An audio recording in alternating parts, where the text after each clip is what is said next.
Friends, welcome back to my P2B classes.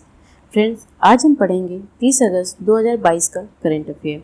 30 अगस्त का current affair काफ़ी important है आपके एग्ज़ाम के लिए, तो आप वीडियो को स्किप ना करें, वीडियो के लास्ट तक बने रहें। वीडियो स्टार्ट करने से पहले मैं आपसे ये कहूँगी कि जो भी इम्पोर्टेंस पॉइंट्स आपको मिले आप नोट डाउन ज़रूर करें, क्योंकि लास्ट टाइम में एग्ज़ाम के लिए सबसे ज़्यादा इम्पॉर्टेंट वही होता है। तो चलिए इसी के साथ आज का पहला क्वेश्चन देखते हैं। क्वेश्चन नंबर फर्स्ट, अखिल भारतीय फुटबॉल महासंघ पर लगाए गए प्रतिबंध को हटा लिया है। ऑप्शन दिया है international federation of association football, एशियाई फुटबॉल परिसंघ, अफ्रीकी फुटबॉल परिसंघ, यूरोपीय फुटबॉल संघों का संघ। तो इसका सही आंसर हो जाएगा international federation of association football. अखिल भारतीय फुटबॉल महासंघ की स्थापना 30 जून 1937 में हुआ था। इसका मुख्यालय दिल्ली में स्थित है। फीफा से इसका संबंध 1954 में स्थापित हुआ था। इस क्वेश्चन से रिलेटेड इंपॉर्टेंट पॉइंट देखेंगे। सर्वोच्च न्यायालय द्वारा प्रशासकों की समिति में अविधेश को समाप्त करने के बाद फीफा ने अखिल भारतीय फुटबॉल महासंघ पर लगा प्रतिबंध हटा लिया है। इस फैसले ने भारत के लिए 11 से 30 के बीच 2022 को होने वाले महिला अंडर 17 विश्व कप की मेजबानी का रास्ता साफ कर दिया है। फीफा ने 15 अगस्त को तीसरे पक्ष के हस्तक्षेप के कारण अखिल भारतीय फुटबॉल महासंघ को निलंबित कर दिया था। फीफा के राष्ट्रपति जियानी इन्फेंटिनो हैं। इसकी स्थापना 21 मई 1904 पेरिस, फ्रांस में हुआ था। मुख्यालय इसका पूरी स्विट्जरलैंड में स्थित है। क्वेश्चन नंबर सेकंड, घरेलू रक्षा उद्योग का समर्थन करने के लिए किस केंद्रीय मंत्री ने अगस्त 2022 में रणनीतिक रूप से महत्वपूर्ण 787 लाइन रिप्लेसमेंट इकाइयों की तीसरी सकारात्मक स्वदेशीकरण सूची को मंजूरी दी है? ऑप्शन है अमित शाह, राजनाथ सिंह, निर्मला सीतारमण, अनुराग ठाकुर। इसका सही आंसर हो जाएगा राजनाथ सिंह। इसे इंपॉर्टेंट पॉइंट देखेंगे। रक्षा मंत्री राजनाथ सिंह ने रणनीतिक रूप से महत्वपूर्ण 787 लाइन रिप्लेसमेंट इकाइयों, उप प्रणालियों और घटकों की तीसरी सकारात्मक स्वदेशीकरण सूची को मंजूरी दे दी है। यह घरेलू रक्षा उद्योग की डिजाइन क्षमताओं का उपयोग करने और भारत को इन प्रौद्योगिकियों में एक डिजाइन लीडर के रूप में स्थापित करने में मदद करेगा। इस सूची के अलावा 2 अन्य सूचियां दिसंबर 2021 और मार्च 2022 में प्रकाशित की गई थी। चलिए आइए देखते कुछ मिनिस्ट्री के बारे में। कौन सा विभाग किसके पास है? Prime minister. नरेंद्र मोदी 15वें प्रधानमंत्री हैं, जिन्होंने 26 मई 2014 को शपथ ग्रहण किया था। इनके अंतर्गत कार्मिक जन शिकायत एवं पेंशन मंत्रालय, अंतर्राष्ट्रीय डिपार्टमेंट, परमाणु ऊर्जा विभाग एवं सभी विभागों जो किसी मंत्री एवं आवंटित न किया गया हो, वो सारे इनके अंतर्गत आते हैं। और कैबिनेट मिनिस्ट्री के पास राजनाथ सिंह रक्षा मंत्रालय है, अमित शाह गृह मंत्रालय सहकारी मंत्रालय है, Nitin Jairam Gandaki ministry of road transport and highway, Narayan तातुराने सूक्ष्म उद्योग एवं मध्य उद्यम मंत्रालय है, श्रीमती निर्मला सीतारमण वित्त मंत्रालय कॉर्पोरेट कार्य मंत्रालय है, नरेंद्र सिंह तोमर कृषि एवं किसान कल्याण मंत्रालय, श्री सर्वानंद सोनोवाल आयुर्वेद आयोग एवं प्राकृतिक चिकित्सा यूनानी सिद्धा होम्योपैथिक मंत्रालय आयुष इनके अंतर्गत आता है। Virendra Kumar ministry of social justice and empowerment, Subrahmanyam Jaishankar ministry of external affairs, Shri Ramchandra Prasad ministry of steel. चलिए इसी के साथ आज का क्वेश्चन नंबर 3 देखते हैं। अगस्त 2022 में भारतीय प्रतिभूति और विनिमय बोर्ड के पूर्णकालीन सदस्य के रूप में किसे नियुक्त किया गया है? ऑप्शन दिया रंजीता कुमारी, सतीश के राजू, सुमित शर्मा, अनंत नारायण गोपाल कृष्णन। इसका सही आंसर हो जाएगा अनंत नारायण गोपाल कृष्णन। इंपॉर्टेंस पॉइंट देखेंगे। केंद्र सरकार ने एसपी जैन इंस्टीट्यूट के प्रोफेसर अनंत नारायण गोपाल कृष्णन को भारतीय प्रतिभूति और विनिमय बोर्ड का पूर्णकालीन सदस्य नियुक्त किया है। इस नियुक्ति के साथ गोपाल कृष्णन सेबी के चौथे पूर्णकालीन सदस्य बन गए हैं। इसके अंतर्गत अन्य 3 पूर्णकालीन सदस्य एसके मोहंती, अनन बरुआ और आसीनी भाटिया हैं।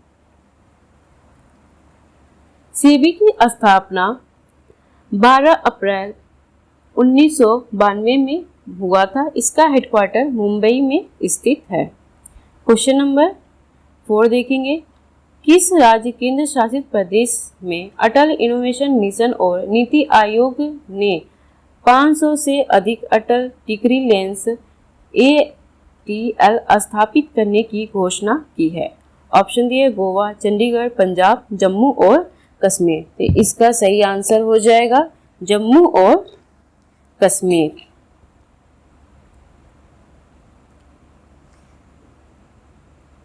AIM को नीति आयोग के तहत स्थापित किया गया है। इसकी स्थापना 2016 में हुआ था। पूर्ववर्ती योजना आयोग के तहत इसे किया गया है।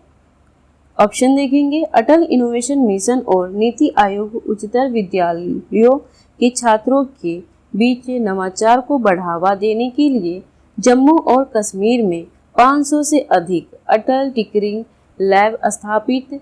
एम का उद्देश्य पूरे देश में नवाचार और उद्यमिता का एक परितंत्र बनाना और बढ़ावा देना है। AIM के कार्यक्रमों में 34 राज्य और केंद्र शासित प्रदेश शामिल हैं। नीति आयोग की स्थापना 1 जनवरी 1915 में हुआ था। इसके योजना आयोग की प्लानिंग 15 मार्च 1950 में हुआ था, जो स्थापित नहीं हो पाया था। इसका हेडक्वार्टर न्यू दिल्ली में स्थित है। इसके चेयरपर्सन नरेंद्र मोदी हैं। Question number 5। रूसानी डायमंड लीग में भाला फेंक प्रतियोगिता किसने जीती है? ऑप्शन दिया है Nadeem Mohammad, Anderson Peters, Johannes Vetter, Neeraj Chopra. इसका सही आंसर हो जाएगा नीरज चोपड़ा। नीरज चोपड़ा द्वारा जीती गई गोल्ड मेडल एंड किस सन में उन्होंने जीता था? ये सारे पॉइंट्स मैंने यहाँ पे दे दिया है, तो आप इसे नोट डाउन कर लेना। एग्जाम के लिए काफ़ी इंपॉर्टेंस है। चलिए इसका इंपॉर्टेंस पॉइंट देखिए क्वेश्चन से रिलेटेड।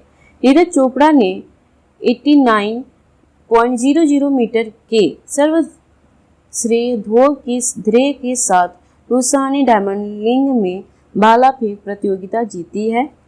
इसके साथ ही नीरज प्रतिष्ठित डायमंड लीग मीट खिताब जीतने वाले पहले भारतीय बन गए हैं। इस प्रकार नीरज ने डायमंड लीग फाइनल जो सितंबर में स्विट्जरलैंड में ज्यूरिख में होगा, उन्होंने 2023 विश्व चैंपियनशिप के लिए भी क्वालिफाई कर लिया है। नीरज चोपड़ा ने 18 जून 2022 को फिनलैंड में चल रहे कुओर्टन खेलों में स्वर्ण पदक जीता है। क्वेश्चन नंबर 6 देखेंगे। भारत और किस संयुक्त अभ्यास ब्रज प्रहार का 13वां संस्करण 24 अगस्त 2022 को हिमाचल प्रदेश के बरगलोह में संपन्न हुआ? ऑप्शन दिया ब्राजील, दक्षिण अफ्रीका, अमेरिका, जर्मनी। इसका सही आंसर हो जाएगा अमेरिका। इंपॉर्टेंट पॉइंट देखेंगे। 21 दिवसीय भारत अमेरिका संयुक्त अभ्यास ब्रज प्रहार का 13वां संस्करण 28 अगस्त 2022 को हिमाचल प्रदेश के बकलोह में संपन्न हुआ। यह अभ्यास 2 चरणों में हुआ। डाकू कंडीशनिंग और प्रशिक्षण का सत्यापन में आयोजित किया गया था। यह वार्षिक अभ्यास भारत और संयुक्त राज्य अमेरिका के बीच बारी बारी से आयोजित किया जाता है। 12वां संस्करण अक्टूबर 2021 में ज्वाइंट देश लुइस मैककॉर्ड वाशिंगटन यूएसए में आयोजित किया गया था। The Indian military exercises in 3 category. भारतीय सैन्य अभ्यास को 3 श्रेणियों में विभाजित किया गया है। पहला है घरेलू व्यायाम, द्विपक्षीय अभ्यास और बहुपक्षीय अभ्यास। चलिए देखते हैं। Internal exercise. घरेलू व्यायाम में क्या आता है? इंटरनल एक्सरसाइज आंतरिक जुड़ाव से सुधार करना होता है। देखते हैं द्विपक्षीय अभ्यास। ये अभ्यास 2 देशों के बीच आयोजित किया जाता है, जैसे कि अभी 2022 में ही 28 तारीख को हुआ था जो ब्रज प्रहार भारत और अमेरिका के बीच, उसे द्विपक्षीय अभ्यास कहते हैं। बहुपक्षीय अभ्यास। बहुपक्षीय अभ्यास 1 से अधिक भागीदार राष्ट्रों सहित सेना द्वारा आयोजित किया जाता है। इसे बहुपक्षीय अभ्यास कहते हैं। क्वेश्चन नंबर 7, भारत में किस दिन को राष्ट्रीय खेल दिवस के रूप में मनाया जाता है? ऑप्शन दिया है 18 अगस्त, 19 अगस्त, 29 अगस्त, 20 अगस्त। इसका सही आंसर हो जाएगा 29 अगस्त। 29 अगस्त को नेशनल स्पोर्ट डे मनाया जाता है। यह दिन हॉकी के जादूगर मेजर ध्यानचंद की जयंती के मौके पर उन्हें श्रद्धांजलि देने के लिए मनाया जाता है। इसके अंतर्गत अर्जुन अवार्ड, ध्यानचंद अवार्ड, राजीव गांधी खेल रत्न एंड द्रोणाचार्य अवार्ड प्रेसिडेंट के द्वारा राष्ट्रपति भवन में दिया जाता है। क्वेश्चन से इंपॉर्टेंट पॉइंट देखेंगे। हॉकी के दिग्गज मेजर ध्यानचंद की जयंती के उपलक्ष्य में भारत 29 अगस्त को राष्ट्रीय खेल दिवस मनाता है। इस दिन को 2012 में भारत को राष्ट्रीय खेल दिवस के रूप में नामित किया गया था। भारत के राष्ट्रपति इस दिन खेल से संबंधित पुरस्कार जैसे मेजर ध्यानचंद खेल रत्न पुरस्कार और द्रोणाचार्य पुरस्कार प्रदान करते हैं।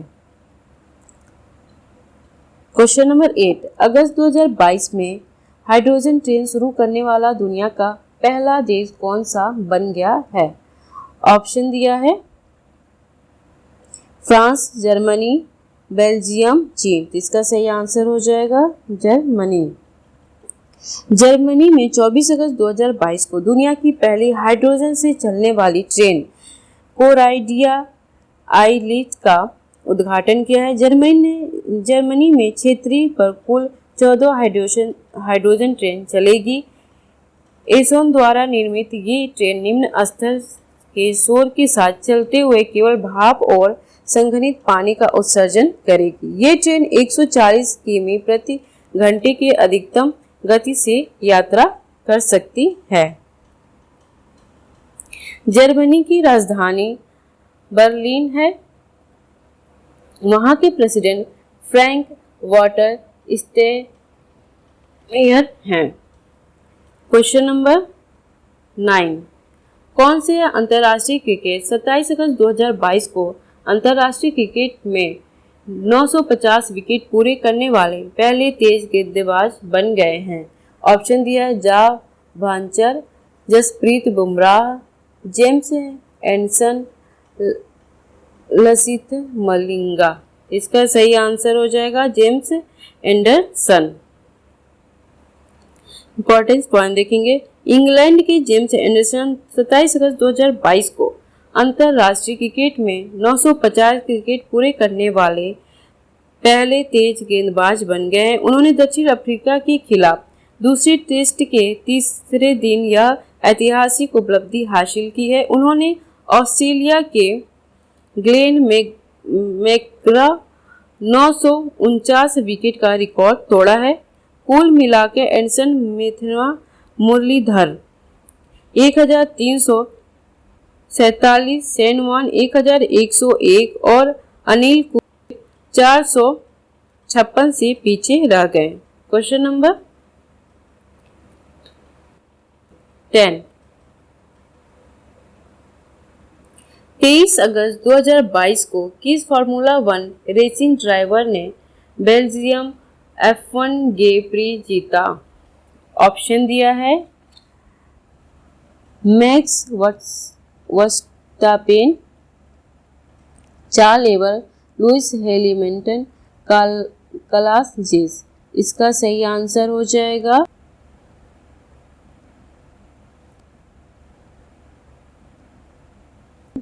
मैक्स वर्स्टापेन ने।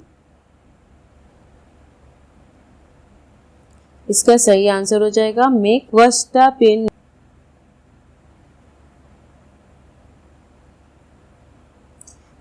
इंपॉर्टेंट पॉइंट, रेड बुल के मैक्स वर्स्टापेन ने 28 अगस्त 2022 को बेल्जियम फार्मूला 1 प्रिक्स जीता। रेड बुल ने सर्जियो पेरेज और फेरारी के कार्लोस जेनसम दूसरे और तीसरे स्थान पर रहे। वर्स्टापेन ने इस सीजन में 14 से 9 रेस जीत ली है। यह उनका गोल्डन फिनिश था और उन्होंने इस दौड़ में 26 अंक हासिल किए। वर्स्टापेन ने 2021 में भी बेल्जियम पीजी जीता था। अगर आज का वीडियो आपको पसंद आए तो लाइक और सब्सक्राइब जरूर करें। मेरे चैनल पे आपको ऐसे ही नॉलेजफुल करंट अफेयर्स देखने को मिलेगा, तो इस चैनल को अधिक से अधिक सब्सक्राइब करें और वीडियोस को शेयर करें। इसी के साथ थैंक यू।